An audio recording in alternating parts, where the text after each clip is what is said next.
ശരീരത്തിന് മാരകമായ രോഗം പിടികൂടാൻ സാധ്യതയുള്ള സമയം അസ്ർ. നാശങ്ങൾ മനുഷ്യനിലേക്ക് കടന്നു വരാൻ സാധ്യതയുള്ള സമയം അസ്ർ. അതുകൊണ്ട് പരിശുദ്ധ റസൂൽ സല്ലല്ലാഹു അലൈഹി വസല്ലമ തങ്ങൾ അസ്റിലെ ദുആ പഠിപ്പിച്ചു തന്നു. പരിശുദ്ധ റസൂൽ സല്ലല്ലാഹു അലൈഹി വസല്ലമ തങ്ങൾ അസ്റിൽ ഒരു പ്രത്യേക ദുആ പഠിപ്പിച്ചു തന്നു.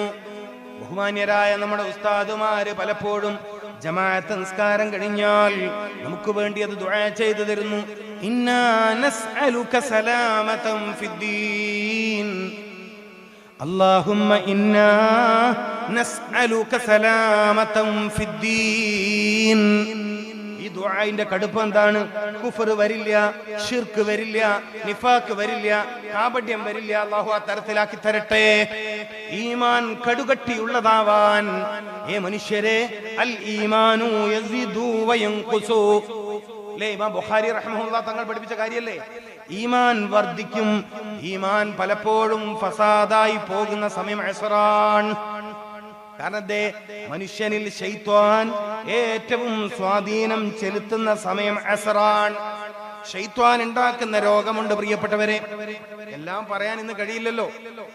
കണ്ണേറ് കൊണ്ടുവരുന്ന രോഗമുണ്ട്, സിഹിറിന്റെ രോഗമുണ്ട്, ശൈത്വാന്റെ രോഗമുണ്ട്, വൈറസുകളിൽ നിന്ന് വരുന്ന രോഗം, ബാക്ടീരിയകളിൽ നിന്ന് വരുന്ന രോഗം, സ്വഭാവം ചീത്തയായതിന്റെ രോഗം, മദ്യപാനത്തിന്റെ രോഗം, മയക്കുമരുന്ന് ഉപയോഗിച്ച രോഗം. ഇന്നിപ്പോ ചെറുപ്പക്കാരുടെ ഒരു വലിയ ട്രെൻഡാണ് മയക്കുമരുന്ന് ഉപയോഗിക്കുക. കള്ളു കുടിച്ചതുപോലെ ആളുകൾക്ക് മനസ്സിലാവില്ലെങ്കിലും ഇവനീ മയക്കിന്റെ ലോകത്ത് ആസ്വദിക്കും. ഒരുപക്ഷെ പള്ളിയിലൊക്കെ കണ്ടേക്കും. ഈ പാവം ചെറുപ്പക്കാരൻ അറിയുന്നുണ്ടോ അതികഠിനമായ ദുരിതത്തിന്റെ, ജീവിതത്തിലെ സർവ്വരസങ്ങളും ഇല്ലാണ്ടാവുന്നതിന്റെ അവസാനം ജീവിതത്തിന്റെ പലതും ആസ്വദിക്കേണ്ട സമയമാകുമ്പോഴേക്കും ഒരു നാണയത്തൊട്ടിന്റെ വില പോലും കിട്ടാത്ത ജീവിതത്തിന്റെ സാമൂഹ്യ മണ്ഡലത്തിൽ നിന്ന് നീ വലിച്ചെറിയപ്പെടും. നിന്റെ ജീവിതത്തിൽ ഏറ്റവും വലിയ സമ്പത്താകുന്ന ഭാര്യയുടെ മക്കളുടെ മുമ്പിൽ നീ ഒന്നുമില്ലാണ്ടായി പോകും. നീ ഏറ്റവും വലിയ വിഷാദ രോഗിയോ മാനസിക രോഗിയോ പിന്നെയും കടന്നാൽ ഭ്രാന്തനോ ആയി ജീവിക്കേണ്ടി വരുമെന്ന് കുമാരപ്രായത്തിലോ യൗവനത്തിന്റെ തുടക്കത്തിലോ അറിഞ്ഞോ അറിയാതെയോ മയക്കുമരുന്നിന് അടിമയാകുന്ന പുതിയ സമൂഹത്തിലെ കുട്ടികൾക്ക് അറിയില്ല. വലിയ സങ്കടമായത്, വലിയ സങ്കടമായത്. നമ്മുടെ സമൂഹത്തിൽ നമ്മൾ അറിയാതെ വളർന്നു വരുന്ന ഒരു വലിയ നാശമാണ് മയക്കുമരുന്ന്. നമ്മൾ അറിയില്ല. ഡ്രഗ് അഡിഷൻ, കുട്ടികളിൽ മയക്കുമരുന്നിനോടുള്ള ആസക്തി, ഇതിലൂടെ വരുന്ന മാരകമായ കരൾ രോഗം, ഇതിലൂടെ വരുന്ന മാരകമായ ക്യാൻസർ, ഇതിലൂടെ വരുന്ന ശ്വാസകോശ സംബന്ധമായ മാരക രോഗം, ഇതൊന്നും നമുക്ക് പറയാൻ കഴിയില്ല.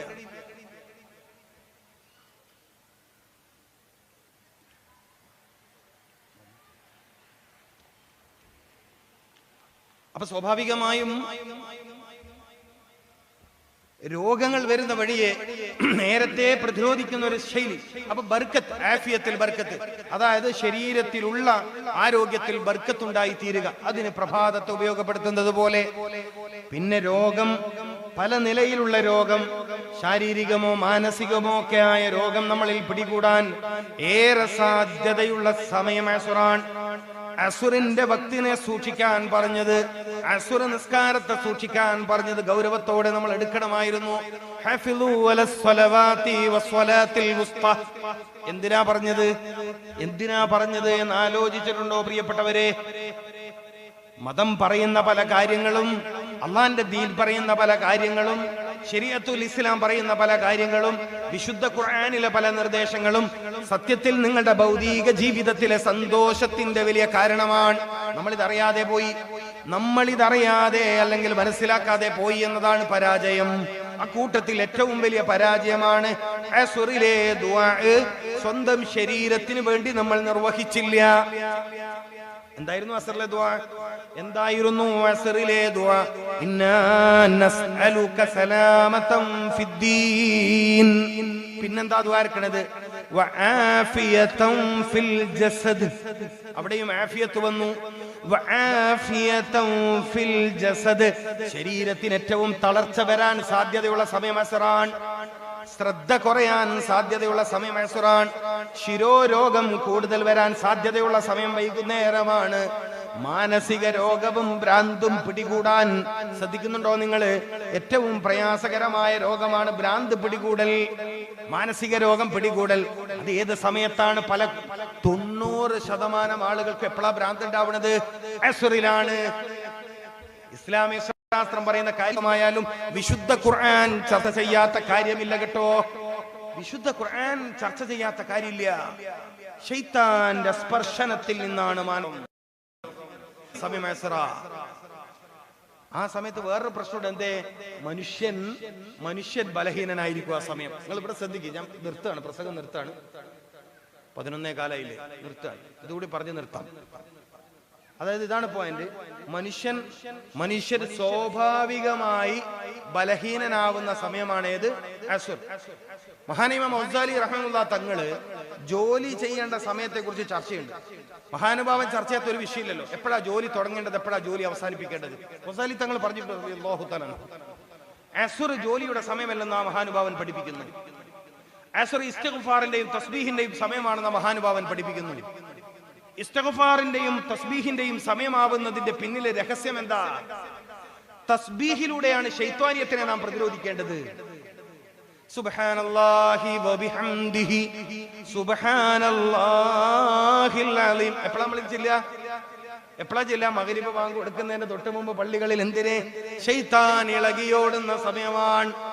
തനിക്ക് പറ്റിയ ആളുകളെ അന്വേഷിച്ചുകൊണ്ട്, തനിക്ക് പറ്റിയ താമസ സ്ഥലങ്ങൾ അന്വേഷിച്ചുകൊണ്ട്, തനിക്ക് പറ്റിയ തടി അന്വേഷിച്ചുകൊണ്ട് ശൈത്വാൻ ഇളകിയോടുന്ന സമയമുണ്ടെന്ന് ഹബീബായ ദൂതർ മുഹമ്മദുർ റസൂൽ.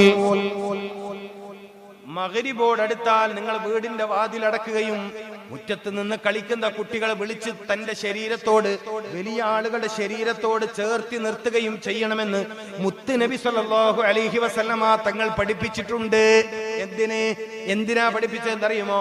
ശൈത്വാൻ ഏറ്റവും ദ്രോഹിക്കുന്നത് ബലഹീനരെയും സ്ത്രീകളെയും കുട്ടികളെയും സ്ത്രീകളിലെ ഗർഭിണികളെയുമാണ്. എങ്ങനെ? ശൈത്താൻ ഏറ്റവും ദ്രോഹിക്കുന്ന ആരെയാണ്? ബലഹീനരെ. മനുഷ്യന് സ്വാഭാവികമായി ബലഹീനത വരുന്ന സമയത്താണ് അസ്ർ. ഹഫിളൂ അലസ്വലാത്തി വസ്സലാത്തിൽ വുസ്താ. അസ്ർ നിസ്കാരത്തെ പ്രത്യേകം സൂക്ഷിക്കണമെന്ന് പറഞ്ഞെന്തിനാ? അപ്പൊ ശൈത്വാന്റെ ഷർറ്, ശൈത്താനിൽ നിന്നുള്ള ഷർറ്, അതിനെ തൊട്ട് കാവല് ചോദിക്കുന്നവരാണ് നമ്മൾ. ശൈത്വാന് ശക്തി പ്രാപിക്കുന്ന സമയം നമ്മളൊന്ന് അറിഞ്ഞു വെക്കൽ നല്ലതാണ്. അസ്റാൻ. ശൈത്താൻ പ്രസവിക്കുന്ന സമയം അസ്റാൻ. ശൈത്താൻ ജനങ്ങളെ ഏറ്റവും ദ്രോഹിക്കുന്ന സമയം അസ്റാൻ. അസ്റിന്റെ ഏറ്റവും അവസാന സമയമായാൽ അതിങ്ങനെ ഇളകിയോടുമെന്ന് മുത്ത് റസൂൽ സല്ലല്ലാഹു അലൈഹി വസല്ലം. അതുകൊണ്ട് തന്നെ തുറന്നു വെച്ച വീടിന്റെ മുൻവാതിൽ പൂട്ടണമെന്നും കുഞ്ഞുമക്കളെ കളിമുറ്റത്ത് നിന്ന് വിളിച്ച് വീട്ടിലേക്ക് കയറ്റണമെന്നും ഉപദേശിച്ചു. അപ്പൊ ശൈത്വാന്റെ രോഗം. അപ്പൊ അസ്റിൽ ദുആ ചെയ്യുന്നു നമ്മൾ. സലാമത്തം ഫിദ്ദീനി വആഫിയതം ഫിൽ ജസദ്. അപ്പൊ ഒരാൾ അസ്റിന്റെ സമയത്ത് ഇത് ദുആ ചെയ്തിട്ടില്ലെങ്കിലോ? ചോദ്യം. ഒരാൾ അസ്റിന്റെ സമയത്ത് ഇത് ദുആ ചെയ്തിട്ടില്ലെങ്കിലോ? അസ്റായപ്പോൾ അസുറാണ് എന്ന് മനസ്സിലാക്കിയിട്ട് ഒരാൾ തന്റെ ശരീരത്തിന്റെ ആഫിയത്തിന് വേണ്ടി ദുആ ചെയ്തിട്ടില്ലെങ്കിൽ അയാൾ സ്വാഭാവികമായും ബലഹീനതയോടുകൂടി രാത്രിയെ നേരിടേണ്ടി വരും. ശാരീരിക ക്ഷമതയില്ലാതെ രാത്രിയെ നേരിടേണ്ടി വരും. അപ്പൊ ശരിയായ ഉറക്കിലേക്ക് അയാൾക്ക് പോവാൻ കഴിയില്ല. ശരിയായ ഉറക്കാണ് പിറ്റന്നാളത്തെ പകലിലെ ഏറ്റവും ശരിയായ ഉണർച്ചക്ക് കാരണമാവേണ്ടത്. ഏറ്റവും ശരിയായ ഉറക്കം ഒരാൾക്ക് ലഭിക്കണമെങ്കിൽ അസ്റിലെ ഒരുങ്ങണമെന്നാണ് ഇസ്ലാം പഠിപ്പിക്കുന്നത്. ഒരാൾക്ക് ശരിയായ ഉറക്കിലേക്ക് പോവാൻ കഴിയണമെങ്കിൽ, ശാന്തമായ ഉറക്കിലേക്ക് പോവാൻ കഴിയണമെങ്കിൽ, ശരിയായ ഉറക്കിലൂടെ ലഭിക്കുന്ന ഗുണം ഒരാളുടെ തടിക്ക് ലഭിക്കണമെങ്കിൽ, പ്രഷറിന്റെ കംപ്ലൈന്റ് വരാതിരിക്കണമെങ്കിൽ, രക്തസമ്മർദ്ദ രോഗം വരാതിരിക്കണമെങ്കിൽ, ഏറ്റവും കൂടുതൽ ആളുകൾ ഭരിക്കുന്ന രോഗം ബിപിയുടെ കംപ്ലൈന്റ് ആണ്, രക്തസമ്മർദ്ദ രോഗമാണ്. സ്ട്രോക്ക് വരുന്നത്, പക്ഷാഘാതം വരുന്നത്, ബ്ലോക്ക് വരുന്നത് പലതും രക്തസമ്മർദ്ദത്തിന്റെ പ്രശ്നമാണ്. രക്തസമ്മർദ്ദ പ്രശ്നം വരാതിരിക്കാൻ അസ്ർ മുതൽ തന്നെ ശ്രദ്ധിക്കണം. അള്ളാഹു തൗഫീഖ് ചെയ്യട്ടെ. നിങ്ങൾ എന്താ മനസ്സിലാക്കിയത്? രോഗം എന്ന് പറഞ്ഞാൽ വെറുതെ അങ്ങനെ ഉണ്ടാവുന്നതാണോ? രോഗം വെറുതെ ഉണ്ടാവുന്നതാണെന്നാണോ വിശ്വാസം? അല്ല. നമ്മൾ നമ്മുടെ ശരീരത്തോട് കൂറ് കാണിക്കാതിരുന്നാൽ, ശരീരത്തോട് നമ്മൾ താല്പര്യം കാണിക്കാതിരുന്നാൽ, ശരീരത്തിന്റെ നിലനിൽപ്പിന് വേണ്ടി ആവശ്യമായ ദുആകൾ നമ്മൾ നിർവഹിക്കാതിരുന്നാൽ, അക്കാരണത്താലാണ് രോഗം വരുന്നത്. അപ്പൊ അദാബിന്റെ രോഗം എന്ന് പറഞ്ഞാൽ ഞാൻ എന്റെ ശരീരത്തെ പരിഗണിക്കാത്തത് കൊണ്ട് എന്നിലേക്ക് വരുന്ന രോഗം. മഅബൂനും ഫീഹിമാ കസീറുൻ മിനൻ നാസ് എന്ന് പറഞ്ഞാൽ ജനങ്ങളിൽ അധിക ആളുകളും ആരോഗ്യത്തെ പാഴാക്കി കളയുന്നു എന്ന് പറഞ്ഞാൽ അതിന്റെ ഒരർത്ഥത്തിന്റെ 1000-ലൊരംശം അല്ലെങ്കിൽ കോടിയിലൊരംശം മാത്രമേ ഞാൻ പറഞ്ഞിട്ടുള്ളൂ. ഇനിയും നീണ്ടു പരന്ന് കിടക്കാണ് ഒരു ഭാഗം. ഒരർത്ഥം പാഴാക്കി കളയുന്നു. മഅബൂനും ഫീഹിമാ കസീറുൻ മിനൻ നാസ് എന്നതിന്റെ ഒരു ചെറിയ താല്പര്യം മാത്രം ഞാൻ പറയുന്നു. ഞാൻ പറഞ്ഞത് ഒരു ചെറിയ താല്പര്യം മാത്രമാണ്. എന്റെ ശരീരം ഇവിടെ നിലനിൽക്കണമെന്ന് ഞാൻ ആഗ്രഹിച്ചിരുന്നുവെങ്കിൽ പരിശുദ്ധ ഇസ്ലാം പഠിപ്പിക്കുന്ന ഇത്തരം പ്രാർത്ഥനകൾ എന്റെ കൂടെ ഉണ്ടാവണമായിരുന്നു. ഇപ്പൊ രാത്രിയാണ്, ഇശാ നിസ്കരിച്ചവരായിരിക്കും ഇവിടെ ഇരിക്കുന്നത്. ഒരു ദുആ നിങ്ങൾ കേട്ടിട്ടില്ലേ? അല്ലാഹുമ്മ ഹഫ്ളനാ ഫീ ദുലുമത്തിൽ ലൈൽ കമാ ഹഫൽതനാ ഫീ ദൗൻ നഹാർ. നിങ്ങൾ ശ്രദ്ധിച്ചിട്ടുണ്ടോ? രാത്രിയിൽ ഉറക്കിൽ സംഭവിക്കുന്ന രോഗങ്ങളെ കുറിച്ച് പറഞ്ഞ പ്രസംഗം തീരില്ല. ഞാൻ അങ്ങോട്ട് പോവല്ല. ദുആ കൊണ്ട് പ്രതിരോധിക്കേണ്ടതിനെ ദുആ കൊണ്ട് പ്രതിരോധിക്കാത്ത ഒരു ശൈലി സ്വീകരിച്ചപ്പോഴാണ് നമ്മൾ നമ്മുടെ ആരോഗ്യത്തെ പാഴാക്കി കളഞ്ഞവരായി പോയത്. അല്ലാഹു ഏറ്റവും ആരോഗ്യമുള്ള ജീവിതത്തിലേക്ക് തിരിച്ചു പോവാൻ നമുക്ക് എല്ലാവർക്കും തൗഫീഖ് പ്രദാനം ചെയ്യട്ടെ എന്ന് മാത്രം പറഞ്ഞുകൊണ്ട് ഞാൻ ഇനിയും പ്രസംഗം ദീർഘിപ്പിക്കുന്നില്ല. നിങ്ങൾക്ക് ഉപകാരപ്രദമായ ചില കാര്യങ്ങളൊക്കെ പറഞ്ഞു എന്നാണ് ഞാൻ വിശ്വസിക്കുന്നത്. അത് കുറഞ്ഞു പോയെങ്കിൽ പൊരുത്തപ്പെടുകയും എന്തെങ്കിലും എന്റെ അടുത്ത ഭാഗത വന്നുപോയെങ്കിൽ നിങ്ങൾ പൊരുത്തപ്പെടണം. കാരണം ഇത്രയും മോമിനിങ്ങളെ ഇരുത്തി അവർക്ക് ഉപകാരപ്രദമാവുന്ന കാര്യമല്ലാതെ ഞാൻ പറയരുത്. നിങ്ങളുടെ സമയത്തിന് ഒരു മൂല്യമുണ്ട്, ഒരു വിലയുണ്ട്. പരിശുദ്ധമായ മസ്ജിദിന്റെ മുറ്റത്ത് മഹാന്മാരായ ഒരു ഔലിയാ ഒരു വലിയ അന്ത്യവിശ്രമം കൊള്ളുന്ന ഒരു ചാരത്ത് നിന്ന് നമ്മളൊരു കാര്യം ചർച്ച ചെയ്യുമ്പോൾ അത് മുഅ്മിനീങ്ങൾക്ക് ജനങ്ങൾക്ക് ഉപകാരപ്രദമായി തീരണം.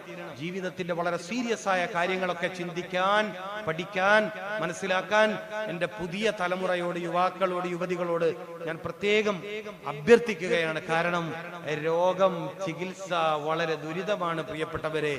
മരുന്നുകൾ രോഗം ശിഫയാക്കുന്നതിന് പകരം പുതിയ രോഗങ്ങൾ ഉണ്ടാക്കുന്ന ഒരു കാലഘട്ടത്തിലാണ് നിങ്ങൾ ജീവിക്കുന്നത്.